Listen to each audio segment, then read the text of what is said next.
Hello dear students, एक बार फिर से आपका स्वागत है आपके प्यारे से यूट्यूब चैनल साइंस जंक्शन धीरज सर पर। और आज के इस क्लास में जो है वो हम लोग डिस्कस करने वाले हैं केमिस्ट्री के उस पेपर के बारे में जो 2020 में जो है वो क्वेश्चन पूछा गया है। लघु उत्तरीय प्रश्नोत्तर के विषय में हम लोग देखेंगे। लघु उत्तरीय प्रश्नोत्तर में हम लोग देखेंगे कि कौन कौन से प्रश्न जो हैं वो एग्जामिनेशन में पूछे गए हैं। ज़्यादा समय न लेते हुए आज के इस क्लास में हम लोग 1 वीडियो शूट में कंप्लीट करने वाले हैं केमिस्ट्री के ऐसे क्वेश्चंस के विषय में जो 2020 में पूछे गए हैं। और ये सारे के सारे question short type question answer होंगे। ये लघु उत्तरीय प्रश्नोत्तर हैं। दीर्घ उत्तरीय प्रश्नोत्तर का भी जो है वो मैं एक सीरीज़ लेकर के आऊँगा जिसमें A to Z दीर्घ उत्तरीय प्रश्नोत्तर जो है वो डिस्कस किया जाएगा। लेकिन आज के इस क्लास में केवल और केवल लघु उत्तरीय प्रश्नोत्तर होगा। जो 2020 में आए हुए प्रश्न हैं उनको जो है वो सम्मिलित किया जाएगा। उम्मीद करता हूँ आप वीडियो के अंत तक बने रहिएगा।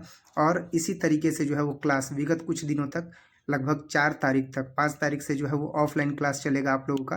तो 4 तारीख तक जो है वो इसी प्रकार से आपका क्लास चलेगा। तो उम्मीद करता हूँ कि आप वीडियो के अंत तक बने रहिएगा और इस वीडियो को ज़रूर जो है वो आप लोग देखिएगा। ये आपके काम की चीज़ें हैं, जो परीक्षा में आया हुआ प्रश्न है उसका संग्रह है। ठीक है बच्चों, तो ज़्यादा समय न लेते हुए स्टार्ट करते हैं वीडियो। तो स्टार्ट करते हैं बच्चों। और आज का जो पहला प्रश्न होगा वो सबसे पहले आप देख सकते हो कि प्रश्न संख्या 1 से 18 तक लघु उत्तरीय प्रश्न है और किन्हीं 10 प्रश्नों के उत्तर देने हैं। प्रत्येक प्रश्न के लिए 2 अंक निर्धारित होता है और ये 2020 में जो है वो पूछा गया है प्रश्न। तो 2020 में पूछे गए प्रश्नों का जो है वो हम लोग संग्रह देखेंगे। उत्तर तो देना है किसी 10 का। आप देख सकते हो कि जब कभी भी अगर आता है शॉर्ट टाइप क्वेश्चन आंसर तो उत्तर किसका देना होता है, तो केवल और केवल जो है वो 10 प्रश्नों का जो है वो उत्तर देना होता है। लेकिन हम लोग जो है वो क्या करेंगे कि 1 से लेकर के और 18 तक के जो प्रश्नोत्तर हैं तो वो 1 से लेकर के 18 तक के सभी प्रश्नोत्तर क्या हैं तो इम्पॉर्टेंट हैं, क्योंकि वो बोर्ड एग्जाम्स में आए हुए हैं। सबको डिस्कस करेंगे, ऐसा नहीं है कि केवल और केवल 10 को ही डिस्कस करेंगे। क्लियर है। तो सबसे पहला क्वेश्चन क्या है कि निम्नलिखित को आप किस प्रकार बनाएंगे। अगर मान लीजिए कि आ गया कि मेथिल आयोडाइड आपके पास है और मेथिल आयोडाइड से आपको इथेन बनाना है तो आप किस प्रकार से बनाइएगा। तो इसका जवाब यहाँ पर मैंने मेंशन किया है कि मेथिल आयोडाइड को जब कौन सा धातु होगा तो सोडियम धातु। तो मेथिल आयोडाइड को जब सोडियम धातु के द्वारा ईथर की उपस्थिति में गर्म किया जाता है ना तो ईथेन की प्राप्ति हो जाती है। क्या होता है, तो मेथिल आयोडाइड को जब सोडियम धातु के द्वारा ईथर की उपस्थिति में गर्म किया जाता है तब जाकर के ईथेन की प्राप्ति होती है। तो मेथिल आयोडाइड क्या हो गया CH3I और सोडियम धातु क्या हो गया तो 2Na। और ईथर की उपस्थिति में जब इसे गर्म किया जाएगा तो ऐसी स्थिति में क्या मिलेगा तो ईथेन की प्राप्ति हो जाएगी। तो आप देख सकते हो ऐसी स्थिति में जो है वो ईथेन की प्राप्ति हो गई है CH3CH3।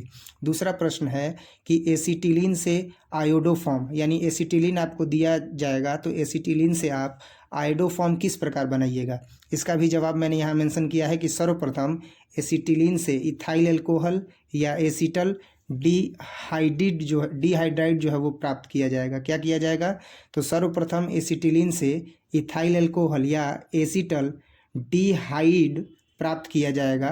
तो आप देख सकते हो कि ये एसिटिलीन है और एसिटिलीन से HgSO4 की उपस्थिति में क्या प्राप्त किया गया तो एसिटिल्डिहाइड जो है वो प्राप्त किया गया और ये जो है वो आयोडोफॉर्म है। तो आयोडोफॉर्म जो है वो प्राप्त होता है। अब नेक्स्ट जो है आयोडोफॉर्म प्राप्त होता है कैसे, आप देख सकते हो एसिटिलीन से आयोडोफॉर्म कैसे प्राप्त होगा, है ना।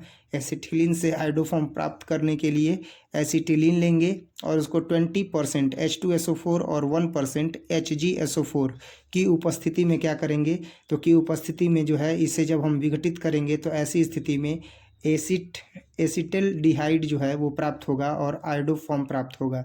अब एक जो प्रश्न है वो कई बार जो है वो पूछा गया है एग्जामिनेशन में और वो ये है कि क्या होता है जब PCl5 को गर्म किया जाता है, अभिक्रिया दे। तो PCl5 को जब गर्म किया जाता है ना तो PCl3 की प्राप्ति होती है और क्लोरीन गैस जो होती है वो रिएक्शन से बाहर चली जाती है। तो आप देख सकते हो कि PCl5 में 3 जो है वो भूमध्य रेखीय बंधन होते हैं और 2 जो होते हैं वो क्या होते हैं तो अक्षीय बंधन होते हैं। PCl5 में 3 जो होते हैं वो क्या होते हैं भूमध्य रेखीय बंधन और 2 जो होते हैं वो अक्षीय बंधन होते हैं। दो अक्षीय बंधनों के पश्चात ही जो है वह 3 भूमध्य रेखीय बंधन से PCl5 जो है वो अणु का निर्माण होता है। और जब PCl5 को गर्म कर दिया जाता है तो 2 अक्षीय बंधन टूट जाते हैं और तदुपरांत PCl3 बन जाता है। आप देख सकते हो PCl5 है, जब गर्म करते हैं तो क्या बनता है PCl3 और Cl2, क्लोरीन गैस क्या हो जाती है तो क्लोरीन गैस बाहर हो जाती है। इसके बाद जो है बच्चों वो हम लोग अगला प्रश्न देखेंगे और अगला प्रश्न है कि अल्कोहल के जलीय विलयन विद्युत का कुचालक क्यों होते हैं। क्लियर है। तो अल्कोहल के जलीय विलयन विद्युत के कुचालक क्यों होते हैं, इसका जवाब होगा कि अल्कोहल एक सहसंयोजक यौगिक होता है। सहसंयोजक यौगिक का मतलब क्या होता है कि अल्कोहल के जो अणु होते हैं वो समान मात्रा में इलेक्ट्रॉनों का आदान प्रदान करके बंध का निर्माण करते हैं और इसलिए जो अल्कोहल होते हैं वो सहसंयोजन यौगिक होते हैं। और ये जो सहसंयोजन यौगिक होता है वह जल में आयनीकृत नहीं होता है। सबसे बड़ी विशेषता यही है कि जो जल में आयनीकृत हो जाता है तो उसमें वैद्युत अपघटन होता है। अब देखिए जैसे NaCl है तो यह जल में अपघटित हो जाता है।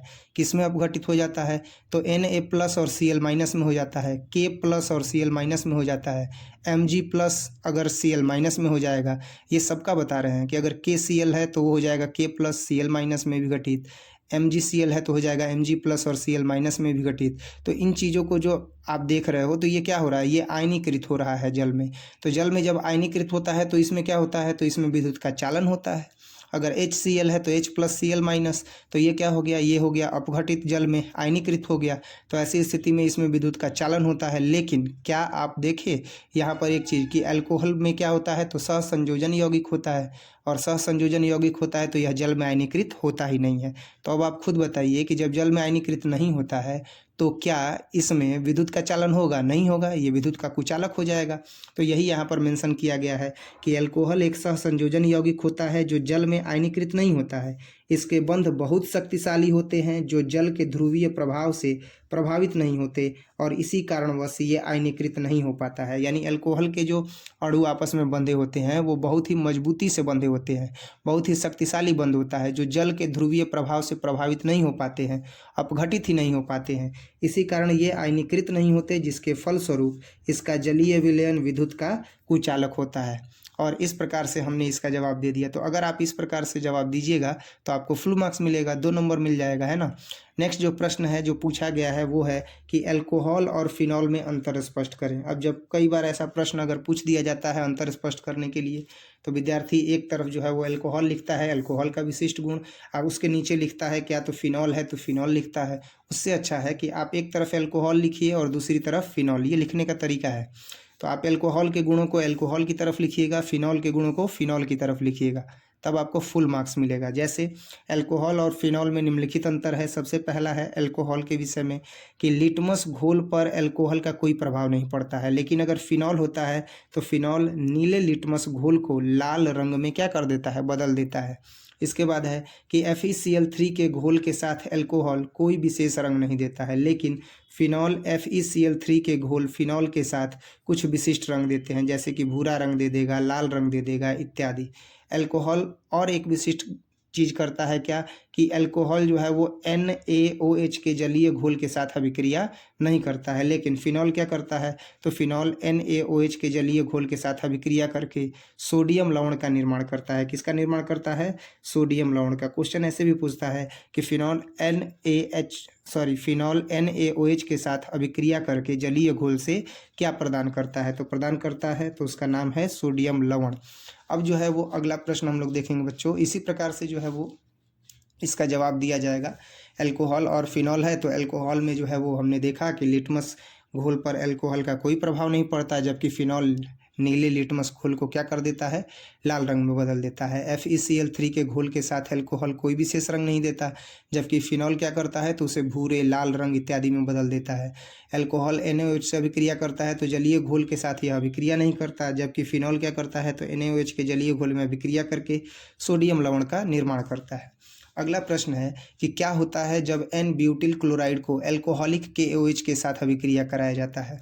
तो जब कभी भी अगर एन ब्यूटिल क्लोराइड को अल्कोहलिक KOH के साथ अभिक्रिया कराया जाता है तो ऐसी स्थिति में ब्यूटेन की प्राप्ति होती है। किसकी प्राप्ति होती है? ब्यूटेन की। आप देख सकते हो जब एन ब्यूटिल क्लोराइड को अल्कोहलिक KOH के साथ अभिक्रिया कराया जाता है तो किसकी प्राप्ति होती है? तो ब्यूटेन की जो है वो प्राप्ति होती है। अब आप देख सकते हो कि एन ब्यूटिल क्लोराइड है तो एन ब्यूटिल क्लोराइड का फॉर्मूला यहाँ लिख दिया गया है CH3 CH2 CH2 CH2 Cl। N butyl chloride है और एन ब्यूटिल क्लोराइड की अभिक्रिया किससे कराई गई? तो अल्कोहलिक KOH से कराई गई। अल्कोहलिक KOH से जब अभिक्रिया कराई गई तो क्या प्राप्त हुआ? तो ब्यूटेन प्राप्त हुआ। आप देखिए CH3 CH2 CH क्या होता है? एथ मेथ प्रोप ब्यूट। आप देखिए 1 2 3 4 कार्बन है कि नहीं है, है ना? तो ये हो गया ब्यूटेन। तो आप देख सकते हो कि जब कभी भी एन ब्यूटिल क्लोराइड को अल्कोहलिक KOH के साथ अभिक्रिया कराते हैं तो किसकी प्राप्ति होती है? ब्यूटेन की प्राप्ति होती है। तो यहाँ पर जो है वो हम लोगों को ब्यूटेन मिल गया है। नेक्स्ट है डाई एथिल ईथर सोडियम से अभिक्रिया नहीं करता है, क्यों? यानी डाई एथिल ईथर जो होता है, आप यहाँ पर कॉमा दे सकते हो कि डाई एथिल ईथर जो होता है वह सोडियम से अभिक्रिया नहीं करता है, आखिर क्यों?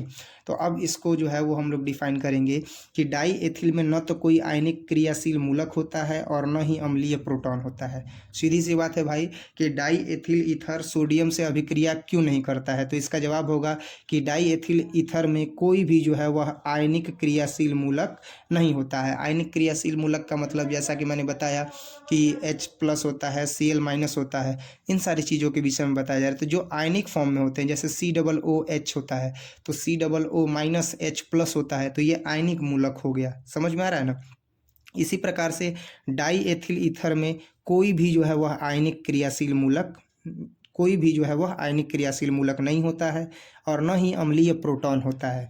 सोडियम आयन स्थिर वैद्युत अभिक्रियाओं के द्वारा अन्य आयनीकृत भागों पर सक्रियता तो दिखलाता है, जबकि डाई एथिल ईथर के तटस्थ और निष्क्रिय यौगिक है जो सोडियम से अभिक्रिया नहीं करता है। सोडियम से अभिक्रिया नहीं करने का कारण यही है कि अभिक्रिया जो होती है वो स्थिर वैद्युत अभिक्रियाओं के द्वारा सोडियम आयन तो अन्य आयनीकृत भागों पर सक्रियता दिखा देता है, लेकिन सोडियम जबकि डाई एथिल ईथर जो होता है वो तटस्थ होता है और निष्क्रिय यौगिक होता है जो सोडियम से अभिक्रिया नहीं करता है।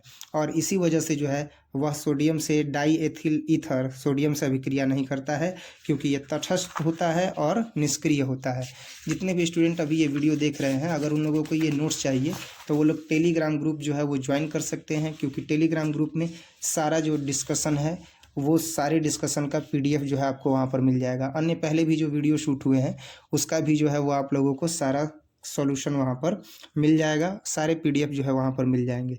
तो उम्मीद करते हैं कि जितने भी न्यू स्टूडेंट हैं वो चैनल को सब्सक्राइब जरूर कर लेंगे, बेल आइकन को दबा देंगे, ताकि जितने भी वीडियोस अपलोड होंगे जो एग्ज़ाम के व्यू से इम्पॉर्टेंट हैं तो उन सारी चीज़ों की जो है वो तैयारी करने के लिए आप चैनल से जुड़े रह सकते हैं। कुछ दिन जो है वो वीडियो मैं नहीं डाल पाया था, स्वास्थ्य ख़राब था, तो कुछ बच्चों ने जो है वो चैनल अनसब्सक्राइब भी कर दिया है। तो उन लोगों को भी कहना चाहता हूँ कि एक विश्वास जो है वो बना रहना चाहिए, ताकि काम करने में भी मज़ा आए। तो अगला जो है वो टॉपिक हम लोग देखेंगे फैराडे के वैद्युत अपघटन का प्रथम नियम। तो जितने भी स्टूडेंट हैं वो जुड़े रहेंगे, एक विश्वास होना चाहिए। बाकी तो मेहनत जारी है ना? ये वक्त बताएगा कि कौन किस पर भारी है।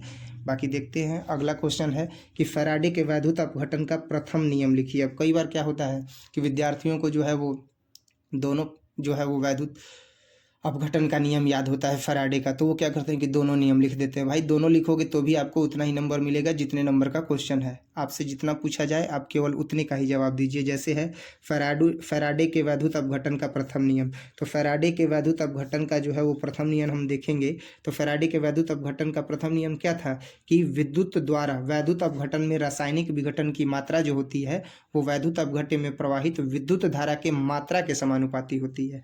मतलब रासायनिक विघटन जितना होगा उस रासायनिक विघटन की जितनी मात्रा होगी वह वैद्युत अपघट्य में प्रवाहित विद्युत धारा की मात्रा के समानुपाती होगी, यानी M समानुपाती I। I का मान बढ़ता जाएगा, तो I का मान बढ़ता जाएगा तो उसमें जो है वो विद्युत धारा की मात्रा जैसे जैसे बढ़ती जाएगी तो रासायनिक विघटन की मात्रा भी जो है वह वैद्युत अपघट्य में स्वतः ही क्या होती जाएगी, बढ़ती चली जाएगी।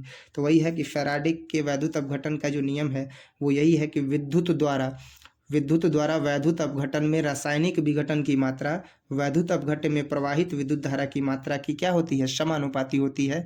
अर्थात गणितीय रूप में m समानुपाती I, जहाँ m जो होता है वो मात्रा होता है विघटन का और I जो होता है वो क्या होता है, विद्युत धारा होता है। नेक्स्ट जो है वो हम लोग देखेंगे IUPAC नाम लिखने के लिए। तो ये मैंने बताया था जब सहसंयोजन यौगिक चैप्टर पढ़ा रहे थे तो उसमें मैंने बताया था क्या था, सहसंयोजन यौगिक के विषय में। तो K3CrC2O43 है ना। तो इसमें मैंने बताया था कि ये एक जटिल संरचना हो जाती है जिसमें ये जो होता है वो केंद्रीय परमाणु होता है ना। ये केंद्रीय परमाणु होता है, ये जो होता है वो लीगेंड होता है। तो इस तरीके से जो है वो हम देखेंगे कि इसका नामकरण क्या दें। तो इसका नामकरण जो है वो क्या है, K3 है ना। तो K3 सबसे पहले बोलेंगे तो हो जाएगा पोटेशियम। पोटेशियम के बाद क्या है, तो ये 3 है, तो 3 है तो क्या बोलेंगे, ट्राई। तो ये हो जाएगा पोटेशियम ट्राई। C2O4 को क्या बोलते हैं, ऑक्जिलेटो। क्या बोलते हैं, ऑक्जिलेटो। C2O4 को केवल क्या बोलते हैं, ऑक्जिलेटो। तो देखिए K3 है तो हो गया पोटेशियम, ये 3 है तो हो जाएगा ट्राई। C2O4 को बोलते हैं ऑक्जिलेटो तो बोलेंगे ऑक्जिलेटो। और Cr को क्या बोलेंगे, क्रोमेट। क्रोमेट यानी यहाँ इसका ऑक्सीडेशन नंबर हो जाएगा 3 और इस तरीके से ये इसका आंसर हो जाएगा। नेक्स्ट है क्वथनांक के उन्नयन से आप क्या समझते हैं। क्वथनांक के उन्नयन का मतलब होता है क्वथनांक का बढ़ जाना, है ना। क्वथनांक के उन्नयन का मतलब होता है क्वथनांक का बढ़ जाना। अब आप खुद सोचिए कि मान लीजिए कि 1 लीटर पानी है, उसको गर्म करके उसमें आधा किलो चीनी डाल दीजिए, है ना। तो आधा किलो चीनी डाल दिए तो कुछ समय लगा ना उसके उबलने में। तो जब वो उबल गया, पूरा चीनी उसमें घुल भी गया, तो और 1 किलो डाल दिया। अब बताइए, अब उसका क्वथनांक बढ़ेगा कि घटेगा, क्वथनांक घटेगा। सामान्य सी चीज़ है कि उसका क्वथनांक क्या होगा, घट जाएगा। तो यहाँ पर जो है यही क्वथनांक का उन्नयन कहलाता है, वृद्धि हो जाता है। तो यहाँ पर इसी को जो है वो डिस्कस करेंगे कि शुद्ध विलायक में विलेय की कुछ मात्रा जैसे ही घुला दी जाती है, तो शुद्ध विलायक में विलेय की कुछ मात्रा घुलाने पर बने हुए विलयन का क्वथनांक विलायक के क्वथनांक से क्या हो जाता है, बढ़ जाता है। मतलब सामान्य पहले जितना विलयन था उसका क्वथनांक अलग है। अब सिंपल से समझिए, अगर पानी है तो उसका क्वथनांक कितना हो गया, 100 डिग्री सेंटीग्रेड। और उसमें चीनी मिला देंगे, चीनी मिला दिए मान लीजिए 2 मुट्ठी, तो क्या वो 100 डिग्री सेंटीग्रेड पर उबलेगा, नहीं उबलेगा। तो यही चीज़ यहाँ पर डिस्कस करना है कि क्वथनांक का उन्नयन क्या होता है। तो शुद्ध विलायक में विलेय की मात्रा जब घुला दी जाती है तो घुलाने पर जो बने हुए विलयन का क्वथनांक होता है वह विलायक के क्वथनांक से बढ़ जाता है, जिसे क्वथनांक का उन्नयन कहते हैं, जिसे डेल्टा टीबी बराबर TB minus T not be से सूचित किया जाता है। अब यहाँ टी बी क्या है, तो विलयन का क्वथनांक है। टी नॉट बी क्या है, तो विलायक का क्वथनांक है। डेल्टा टी बी क्या है, तो क्वथनांक का उन्नयन है। क्वथनांक के उन्नयन की जो है वो व्याख्या करता है। उम्मीद करते हैं ये समझ में आ गया होगा कि क्वथनांक में उन्नयन क्या होता है। जब कभी भी अगर शुद्ध विलायक में विलेय की कुछ मात्रा घुला दी जाती है तो विलयन का क्वथनांक स्वतः ही क्या हो जाता है, बढ़ जाता है। अगला प्रश्न देखेंगे। अगला प्रश्न है कि संपर्क विधि और ओस्टवाल्ड विधि में प्रयुक्त उत्प्रेरक का नाम दें। तो वेनेडियम पेंटाऑक्साइड जो उत्प्रेरक होता है वही रहेगा। जैसे अगर संपर्क विधि हो या ओस्टवाल्ड विधि हो, इन दोनों विधियों में प्लैटिनम या वेनेडियम पेंटाऑक्साइड, एक और है यहाँ पर प्लैटिनम। वैसे मुझे वेनेडियम पेंटाऑक्साइड के विषय में पता था कि यही उत्प्रेरक का काम करता है जब कभी भी ओस्टवाल्ड विधि और संपर्क विधि होता है। लेकिन एक और है, इसकी जगह पर हम प्लैटिनम का भी क्या कर सकते हैं, यूज़ कर सकते हैं। अगर बच्चों ये PDF चाहिए तो आप लोग टेलीग्राम ग्रुप जरूर ज्वाइन कीजिएगा, वहाँ पर जो है वो आपको सारे के सारे नोट्स जो है वो मिल जाएंगे। तो आप देख सकते हो कि संपर्क विधि हो या ओस्टवाल्ड विधि हो, इसमें प्रयुक्त जो उत्प्रेरक होता है वो या तो प्लैटिनम होता है या तो वेनेडियम पेंटाऑक्साइड होता है। नेक्स्ट इसके बाद जो प्रश्न है वो है कि बराबर आणविक भार वाले हाइड्रोकार्बन की अपेक्षा, जो बराबर आणविक भार वाले हाइड्रोकार्बन होते हैं उनकी अपेक्षा अल्कोहल जो होता है वो जल में अधिक विलेय होता है। कारण क्या है कि वह जल में विलेय होता है। तो अल्कोहल जो होता है ना, उसमें हाइड्रोक्सिल समूह उपस्थित रहता है अल्कोहल में। यही कारण होता है कि वह जो है जल में बहुत ज़्यादा घुलनशील होता है। बाकी अन्य जो समान भार के रहते हैं आणविक भार वाले हाइड्रोकार्बन, वो जल में घुलनशील इसीलिए नहीं होते हैं क्योंकि उनमें जो होता है वो हाइड्रोक्सिल समूह उपस्थित नहीं होता है, जबकि अल्कोहल में हाइड्रोक्सिल समूह उपस्थित होता है। और ये हाइड्रोक्सिल समूह करता क्या है, तो ये जल के साथ जो है वो हाइड्रोजन बंध का निर्माण कर देता है।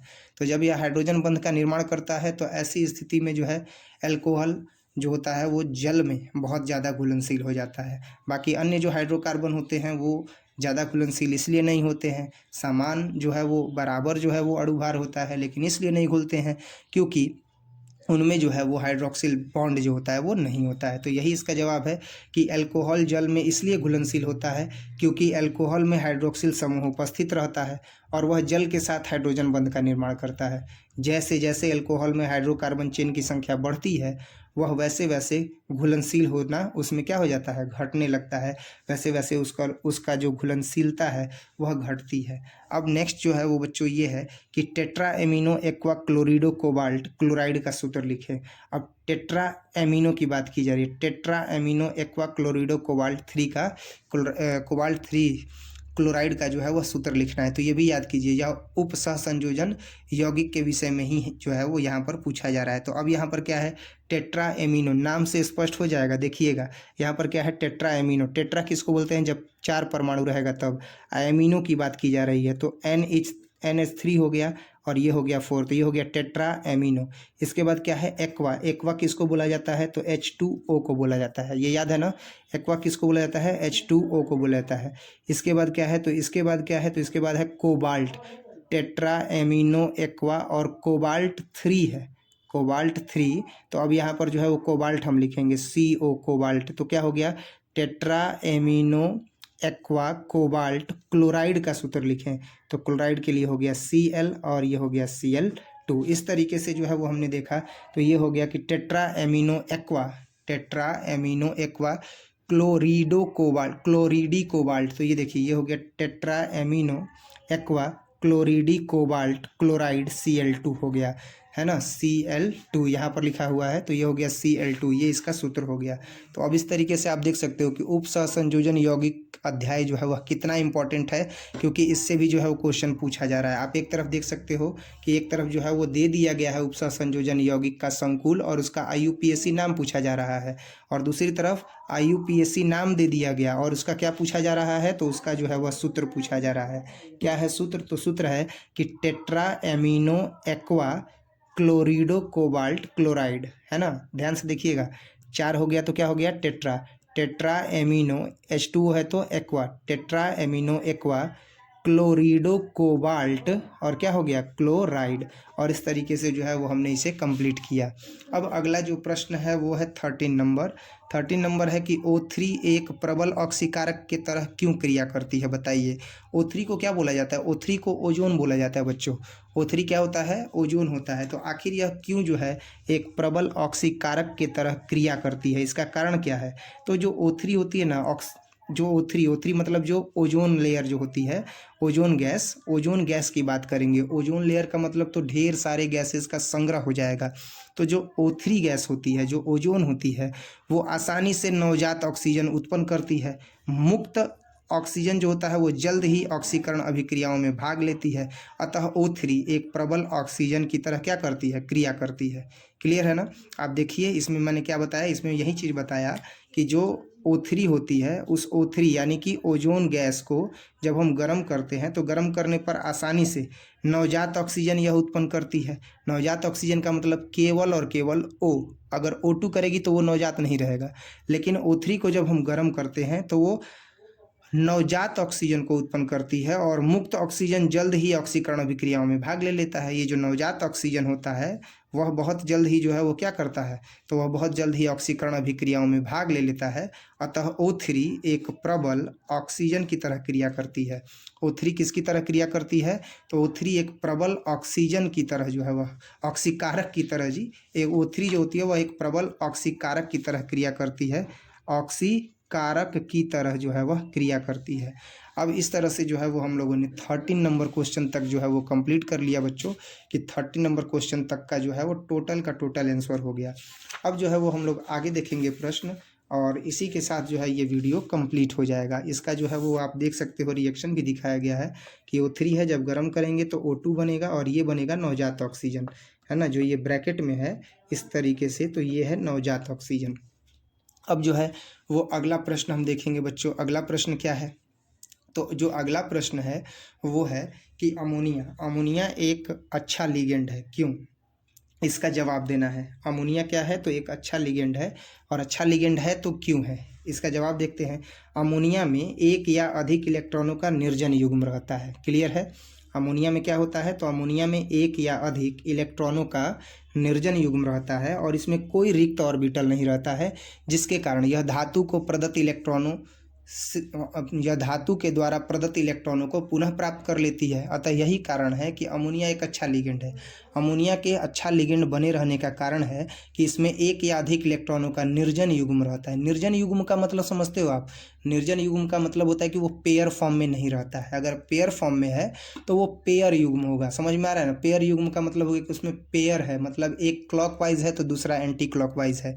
लेकिन अमोनिया में क्या होता है कि एक या अधिक इलेक्ट्रॉनों का निर्जन युग्म रहता है और इसमें कोई रिक्त ऑर्बिटल नहीं रहता है, जिससे कि यह धातु को प्रदत्त इलेक्ट्रॉनों को पुनः प्राप्त कर सके। तो वही जो है ना, वो रिक्त ऑर्बिटल नहीं रहने के कारण इसमें एक धातु को प्रदत्त इलेक्ट्रॉनों को पुनः प्राप्त कर सके ये गुण ही नहीं होता है, जिसके कारण अमोनिया एक अच्छा लिगेंड होता है। नेक्स्ट है कि आप आवश्यक एमिनो अम्ल से क्या समझते हैं? आवश्यक एमिनो अम्ल क्या होता है? आखिर आवश्यक एमिनो अम्ल है तो उसका कुछ तो कुछ क्राइटेरिया होगा कि आखिर वो क्यों आवश्यक है। तो इसका कारण ये है कि ऐसे एमिनो अम्ल होते हैं ना जो शरीर में नहीं बनाए जा सकते हैं, परंतु जिन्हें भोजन में सम्मिलित किया जाना अति आवश्यक होता है, इसीलिए इसे आवश्यक एमिनो अम्ल कहते हैं, मतलब इसेंशियल एमिनो एसिड। ये आप देख सकते हो यहाँ पर जो है वो पूछा गया है प्रश्न जैव अणु से। जैव अणु से कौन सा प्रश्न पूछा गया कि आप आवश्यक एमिनो अम्ल से क्या समझते हैं? तो आवश्यक एमिनो अम्ल क्या होता है? तो ऐसे एमिनो अम्ल जो शरीर में नहीं बनाए जा सकते, मतलब शरीर में वो नहीं बनेगा।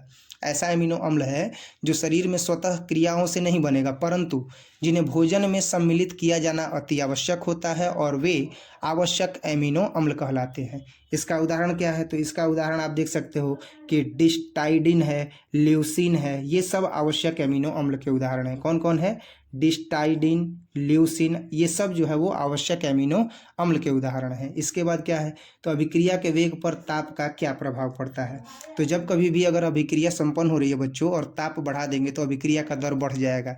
ये तो सामान्य सा जो है वो एक नियम है। आप खुद देखिए कि मान लीजिए कि आप क्या कर रहे हैं, तो आप जो है वो एक टब में पानी लिए उसको गर्म कर रहे हैं और कपड़ा कलर करने के लिए उसमें जो है वो कोई कलर डाल दिए, तो वो धीरे धीरे घुलेगा। लेकिन जब ताप बढ़ा देंगे तो पानी के जो कण हैं, द्रव के जो कण हैं, वो बड़ी ही तीव्रता से उबलने लगते हैं, गति में आ जाते हैं, जिसके कारण द्रव जो है वो जल्दी घुल जाता है। एक सामान्य जल में रंग की बूंदों को डाला और एक खौलते हुए में डाला जिसमें तापमान बढ़ाया गया है। अभिक्रिया सबसे ज़्यादा किस में संपन्न हुई?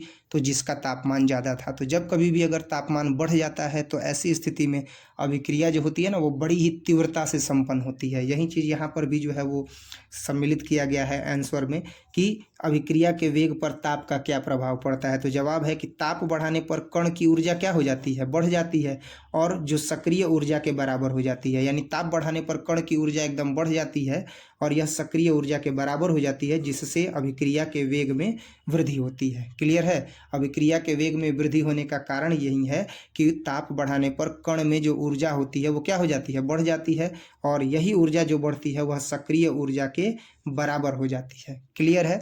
अब नेक्स्ट जो है वो प्रश्न है 17 नंबर, और लगभग हम लोग 18 नंबर प्रश्न तक लघु उत्तरीय प्रश्नोत्तरों को जो है वो हम लोग इस वीडियो में कंप्लीट ही कर चुके हैं। तो जो 17 नंबर प्रश्न है वो ये है कि नाइट्रोजन के अणु कम क्रियाशील क्यों होते हैं? तो नाइट्रोजन के जो अणु होते हैं वो कम क्रियाशील होते हैं। इसका कारण ये है कि जो नाइट्रोजन के अणु होते हैं वह नाइट्रोजन परमाणुओं के बीच में परस्पर त्रिबंध होता है, यानी नाइट्रोजन के जो अणु होते हैं वह त्रिबंध के द्वारा जुड़े होते हैं, और बंधन की जो लंबाई होती है वो बहुत ही कम होती है, मतलब 110 pm होती है, पिकोमीटर होती है। और बंधन की विघटन की ऊष्मा का मान जो होता है वो काफ़ी उच्च हो जाता है, जिसका मान 946 किलो जूल प्रति मोल हो जाता है। कितना हो जाता है? 946 किलो जूल प्रति मोल हो जाता है। यही कारण है कि यहाँ पर हम क्या देखते हैं कि जो नाइट्रोजन होता है वो कम क्रियाशील हो जाता है। क्लियर है ना? तो यही चीज़ यहाँ पर बताया भी गया है कि नाइट्रोजन के अणु कम क्रियाशील क्यों होते हैं। पॉइंट को क्लियर करना है बच्चों, ये ध्यान देना कि आखिर ऐसा क्या कारण है कि नाइट्रोजन के अणु कम क्रियाशील होते हैं। तो नाइट्रोजन गैस रासायनिक दृष्टि से जो होती है वो अक्रिय होती है ना, और अक्रिय होती है। कारण ये है कि N2 अणु में दोनों नाइट्रोजन परमाणु परस्पर त्रिबंध द्वारा जुड़े रहते हैं और बंधन की लंबाई बहुत कम होती है तथा बंधन की विघटन ऊष्मा का मान बहुत उच्च होता है। यही कारण है कि नाइट्रोजन की क्रियाशीलता बहुत कम होती है। क्लियर है। अब इसके बाद जो है वो हम लोग देखेंगे 18 नंबर क्वेश्चन। तो स्टार्ट करते हैं 18 नंबर क्वेश्चन। 18 नंबर क्वेश्चन में बच्चों हम देख रहे हैं कि जो प्रश्न है वो है कि कायरल और अकायरल यौगिक क्या होती है। कायरल यौगिक किसे कहते हैं और अकायरल यौगिक, बस ये डिफिनीशन दे देना है, 2 नंबर ले लेना है। जितने भी प्रश्न बता रहे हैं सारे के सारे पॉइंट टू पॉइंट जो है वो आप ध्यान दे करके याद कर लीजिएगा। जैसे याद कर लीजिएगा कि नाइट्रोजन के अणु कम क्रियाशील क्यों होते हैं। कारण है कि नाइट्रोजन जो होता है वो रासायनिक दृष्टिकोण से अक्रिय होता है। N2 अणु में जो दोनों नाइट्रोजन परमाणु होते हैं वो दोनों नाइट्रोजन परमाणु परस्पर त्रिबंध से जुड़े होते हैं। यहाँ तक कि इसको शो भी कर दिया। बंधन की लंबाई बहुत कम होती है तथा बंधन की विघटन ऊष्मा का मान बहुत उच्च होता है और यही कारण है कि नाइट्रोजन की क्रियाशीलता क्या होती है, तो बहुत कम होती है। अब है कायरल और अकायरल यौगिक क्या होता है। तो कायरल यौगिक जब कभी किसी अणु का वह कार्बन परमाणु जो 4 विभिन्न समूहों या प्रतिस्थापकों से जुड़ा रहता है उसे कायरल कहते हैं। कायरल किसे कहा जाएगा, तो किसी अणु का वह कार्बन परमाणु जो 4 विभिन्न समूहों या प्रतिस्थापकों से जुड़ा रहता है उसे क्या कहा जाता है बच्चों, तो उसे कायरल कहा जाता है। जैसे लैक्टिक अम्ल, एलानीन आदि। क्या कहा जाता है, लैक्टिक अम्ल, एलानीन इत्यादि। यानी लैक्टिक अम्ल और एलानीन ये जो है वह उदाहरण है किसका, तो कायरल यौगिक का। कायरल यौगिक किसे कहा जाता है, कायरल कंपाउंड किसे कहा जाता है, तो कोई अणु है और वह कार्बन परमाणु से जो 4 विभिन्न समूहों या प्रतिस्थापकों द्वारा जुड़ा रहता है उसे क्या कहा जाता है, कायरल यौगिक कहा जाता है। इसका उदाहरण है लैक्टिक अम्ल और एलानीन।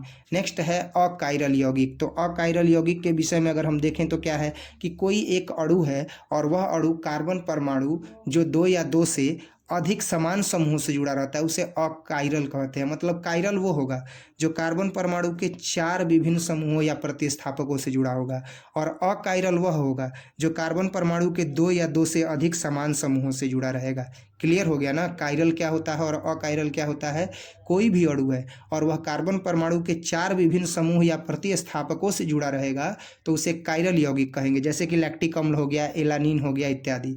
अकायरल में क्या होगा कि केवल 4 से नहीं जुड़ा होगा बल्कि वह अधिक समान समूह से जुड़ा रहता है। अकायरल यौगिक क्या होगा, तो किसी अणु का वह कार्बन परमाणु जो 2 या 2 से अधिक समान समूहों से जुड़ा रहता है उसे अकायरल यौगिक कहते हैं। और इस तरीके से आज का जो है वो वीडियो शूट कंप्लीट हुआ बच्चों। और अब जो है वो नेक्स्ट सब्जेक्ट का जो है वो हम लोग देखेंगे। नेक्स्ट सब्जेक्ट होगा फिजिक्स बच्चों। नेक्स्ट सब्जेक्ट फिजिक्स होगा और फिजिक्स का जो है वो वीडियो शूट करके आज ही जल्द ही अपलोड करेंगे। उम्मीद करते हैं आप उसे ज़रूर देखिएगा, है ना। अब जो है वो ये केमिस्ट्री का जो है वो कंप्लीट हुआ प्रीवियस ईयर क्वेश्चन। अब हम लोग इसके आगे देखेंगे।